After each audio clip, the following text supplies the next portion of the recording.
جديد من فيديوهاتنا. فيديو النهارده هنتكلم مع بعض عن ذا.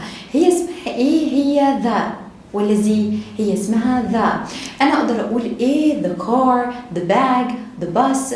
طيب بالراحه كده، التي اتش اللي هنا هي هارد تي اتش، يعني بنعمل ايه؟ بنطلع حته من لساننا بره وبعدين نطلع الهواء، بنقول ايه؟ بنقول ايه؟ ذا. حلو قوي.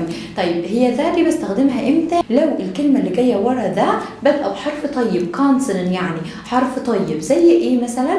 زي مثلا التي، البي، كده. الحروف دي حروف طيبه.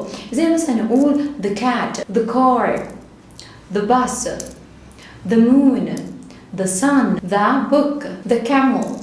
يبقى الطبيعي ان هي اسمها ذا. نيجي بقى لو ذا دي جاي وراها word بادئه بحرف vowel، حرف شرير، زي A, E, I, O, U، كده ساعتها مش هتبقى ذا، هتبقى ذي. وكأن الحروف الشريره بتاخد ذا، خلاص اللي كانت ذا عادي تاخدها تنزلها تبقى ذي. فاقول ايه؟ ما اقولش the apple، غلط. اقول ايه؟ the apple، the egg، the egg, the only, the ice, the earth, the angle, the earthquake. كل الكلمات اللي احنا قلناها دي كانت بادئه ب vowel، حرف شرير، عشان كده اختلف نطقنا ذا، ما بقتش ذا، بقت ذي. يبقى نبص كده، الورد بتاعتنا بادئه بحرف consonant، حرف طيب، يبقى ذا. الورد بتاعتنا بادئه بحرف vowel، حرف شرير، تبقى ذي.